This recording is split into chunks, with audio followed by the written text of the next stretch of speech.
अस्सलाम वालेकुम everyone, welcome to my channel ideas and GK with Danish. जैसे कि आपको पता है कि हमारा पैरा लॉज वाले पेपर के लिए जो है एक सिलसिला चल रहा था लेक्चर्स का। तो पैरा लॉज के हवाले से ही हम आज आगे बढ़ेंगे।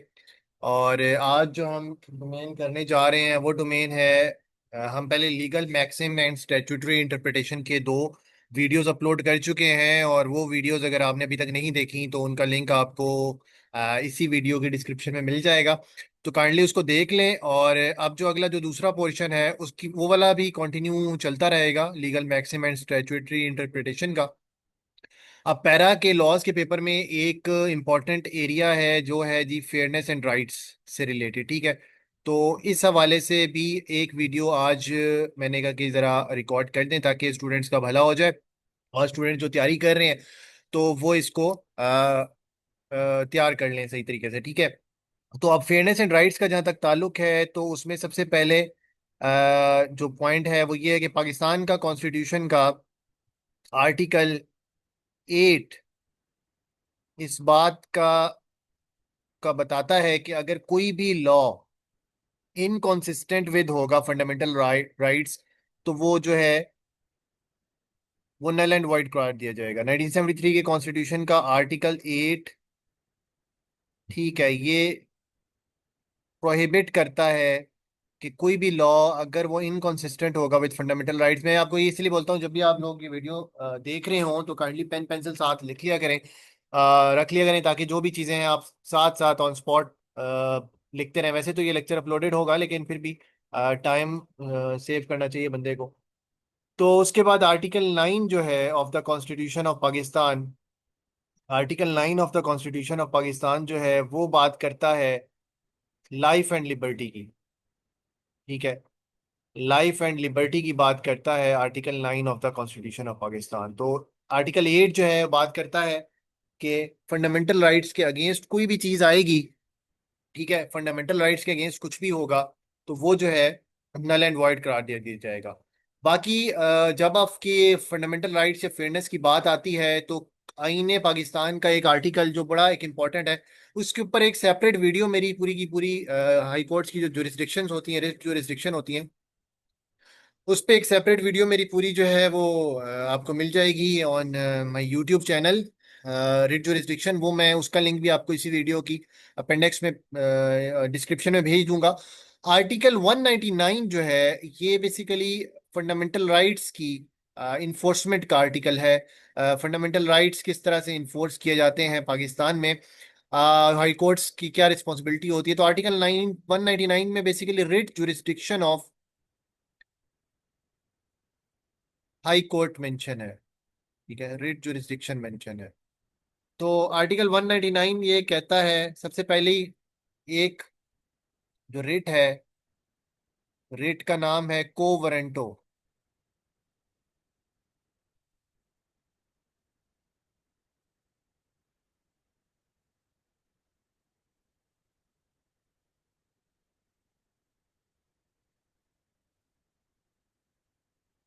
ये कहता है रिट,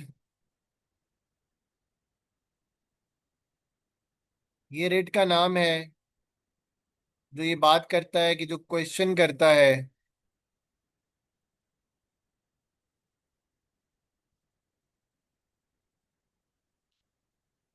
ठीक है, अथॉरिटी टू होल्ड ऑफिस। मतलब आप किसी बंदे से जो पब्लिक ऑफिस में मौजूद है उससे ये इस रिट के थ्रू पूछ सकते हैं कि in which capacity he is holding office. मतलब फॉर इंस्टेंस उसका टेन्योर पूरा हो गया है और अभी फिलहाल कोई लीगल बैकिंग नहीं दी गई गवर्नमेंट की तरफ से या किसी की तरफ से, and he still in his office, तो उसको रिट कोवरेंटो के तहत उसको चैलेंज किया जा सकता है उसकी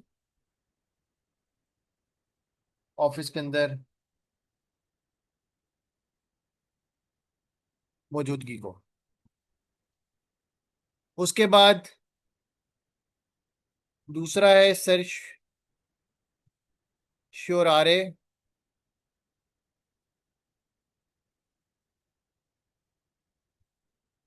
ठीक है। ये कहता है जो बेसिकली अनलॉफुल ऑर्डर्स हैं किसी एग्जीक्यूटिव के या पार्लियामेंट के, तो रिट सर्चुआरे के थ्रू अनलॉफुल ऑर्डर जो हैं वो क्वैशिंग के लिए यूज हो सकते हैं। मतलब आप इस रिट के तहत पिटीशन दायर करें, और जो हाई कोर्ट है वो रिट सर्चुआरे के थ्रू अपना जो डिसीजन देगी उसमें वो इसको क्वैश कर देगी अनलॉफुल ऑर्डर्स को। ठीक है। उसके बाद मेंडेमेंट्स, prohibition.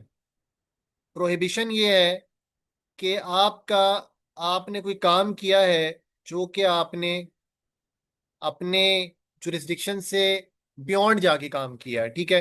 It was not your mandate to do that. तो अब वो जो चीज़ है वो हाई कोर्ट उसके थ्रू प्रिवेंट करती है एक्सेस ऑफ जुरिस्डिक्शन। ये जो रिट है ये एक्सेस ऑफ जुरिस्डिक्शन को प्रिवेंट करती है। मतलब फॉर इंस्टेंस एक काम पुलिस का नहीं बनता था एंड पुलिस ने वो काम किया है, वो काम किसी और डिपार्टमेंट का था, नैब का था या किसी और का था, तो पुलिस वो काम, मजाज नहीं थी कि पुलिस वो काम कर सके, तो उसमें अगर पुलिस ने इसको किया तो रिट ऑफ प्रोहिबिशन के थ्रू पुलिस को रोक दिया जाएगा। And then habeas corpus. ये जो है हैबियस कॉर्पस, ये बेसिकली जो डिटेनी है, ठीक है, किसी भी कंप्लेन में या किसी को उठाया गया है, तो उसको की जो फंडामेंटल राइट्स है, लिबर्टी है, उसको ये करती है। मतलब फॉर इंस्टेंस आपको पता है कि जब किसी बंदे को आपने अरेस्ट किया है तो 24 आवर्स के अंदर आपने उसको अंडर द मजिस्ट्रेट के सामने पेश करना है। लेकिन अगर आप तो एक लॉ या एंटी टेररिज्म अमेंडमेंट बिल के अगर कोई सस्पिशियस बंदा है जो कि अमन के लिए खतरा है, तो उसको लिए 90 डेज के लिए आप प्रिवेंटिव डिटेंशन रख सकते हैं। लेकिन उस केस के अलावा तो जर्नली ये है कि आपने उसको प्रेजेंट करना है, और आप किसी बंदे को हब्स से बेजा में नहीं रख सकते विदाउट एनी लीगल बैकिंग। तो ये जो चीज है ये हैबियस कॉर्पस की डेट जो है ये करती है। जो भी लॉ के स्टूडेंट्स हैं, जो लीगल स्टूडेंट्स हैं जिनका वास्ता पड़ता रहता है, या फंडामेंटल राइट्स की जहां पे भी बात चलेगी, तो कोवरेंटो सर्चुआरे प्रोहिबिशन, हैबियस कॉर्पस और मेंडामस, ये 5 रेट्स जो हैं ये फिंगर टिप्स पे एक स्टूडेंट को कम्पिटेटिव एग्जाम के वैसे ही याद होनी चाहिए। रेट ऑफ मेंडामस जो है वो कहती है कि वो बेसिकली कंपेल करती है अथॉरिटी को कि to perform specific duty.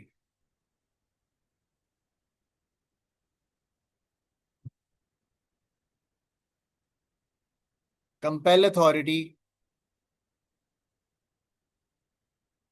To perform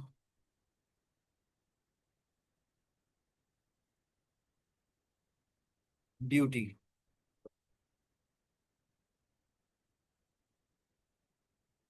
ठीक है। ये मेंडामस है।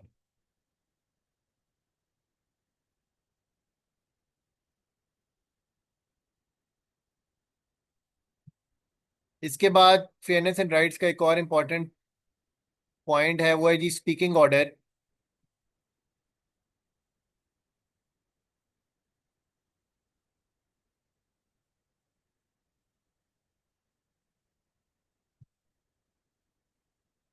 ये प्रिंसिपल है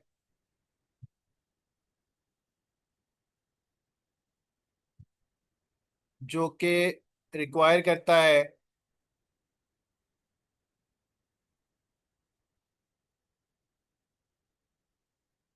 कोर्ट्स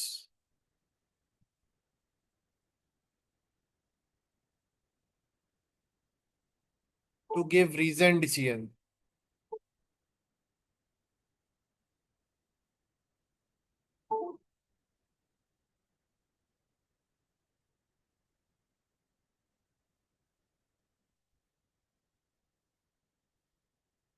ठीक है। एंड देन इसके बाद ओपन जस्टिस का एक डिक्टम है जो ये कहता है कि justice must be done openly.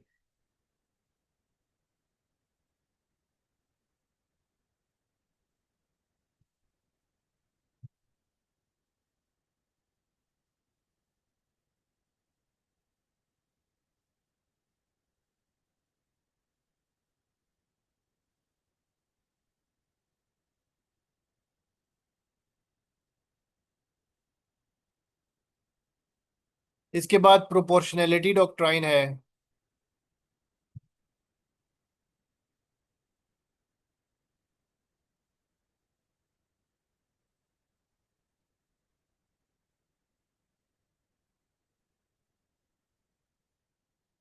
वही कहती है कि रिस्ट्रिक्शंस मस्ट बी प्रोपोर्शनल।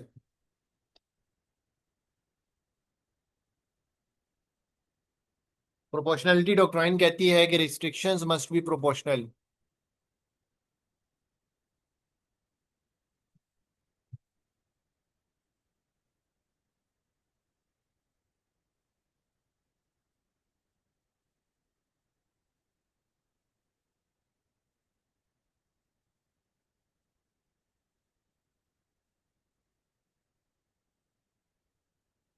इसके बाद है ड्यू प्रोसेस।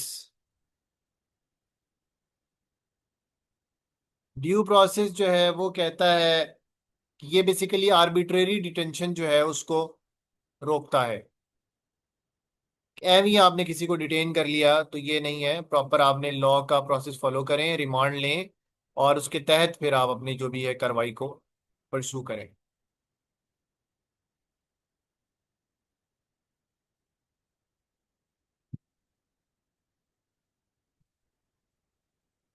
इसके बाद है डबल जियोपार्डी।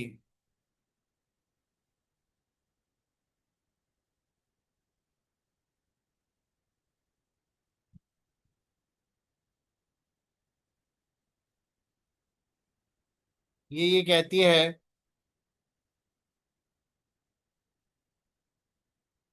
कि one can not be punished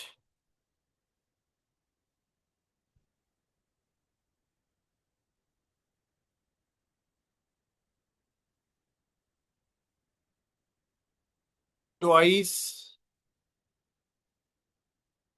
for same offence.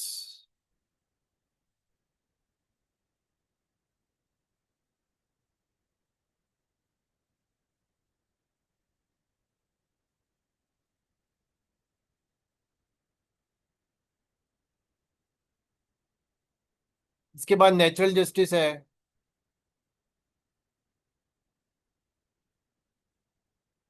Natural justice का जो प्रिंसिपल है वो ये कहता है कि आपने फेयरनेस को इंश्योर करना है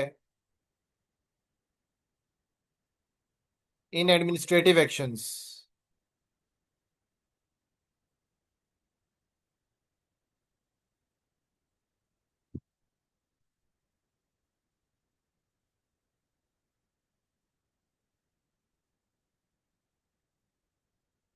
इसके बाद लीगैलिटी है।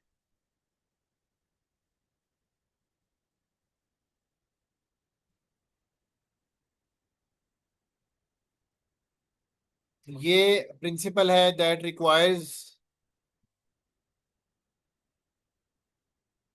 Laws to be clear and noun.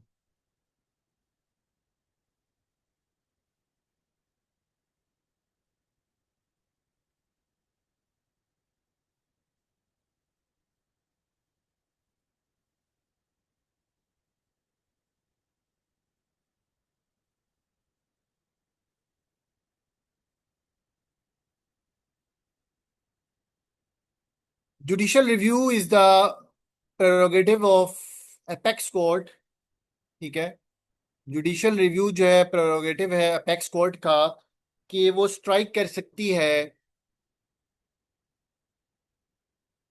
Unconstitutional laws.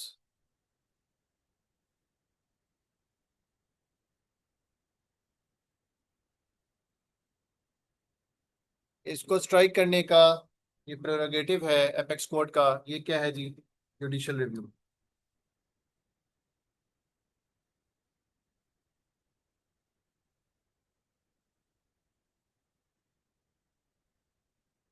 इसके बाद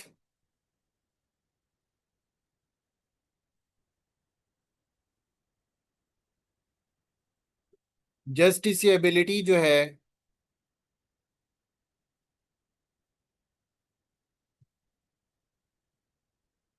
ये इंश्योर करती है कि rights can be enforced in courts.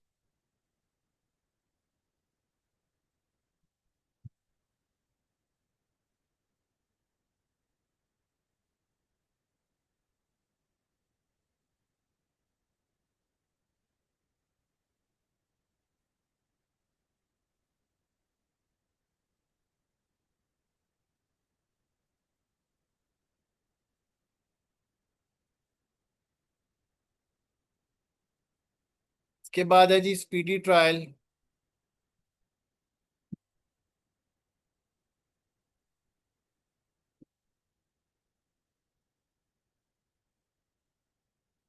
It demands trial without undue delay.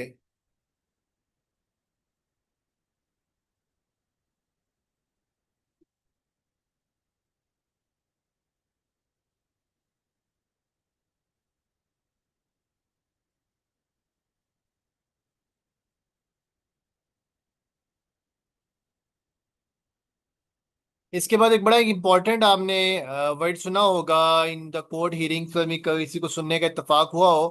Presumption of innocence. Presumption of innocence.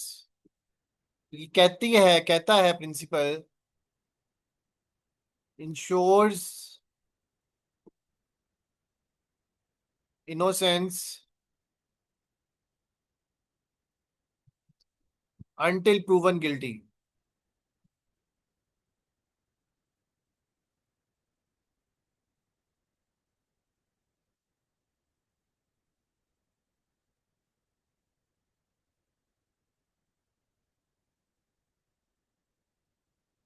इसके बाद आर्बिट्रेरी टैक्सेशन है।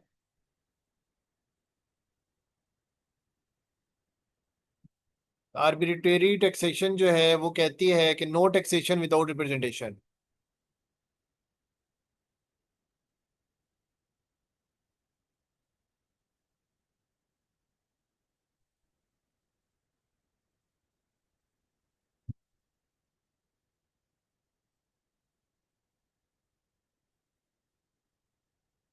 सो this was all about today. Hope so आप लोगों को वीडियो पसंद आई होगी। अगर आप लोगों को कंटेंट पसंद आ रहा है तो काइंडली वीडियो को लाइक कर दीजिएगा, चैनल को सब्सक्राइब कर दीजिएगा और बेल आइकन को प्रेस करना नहीं भूलिएगा जी। अल्लाह हाफिज।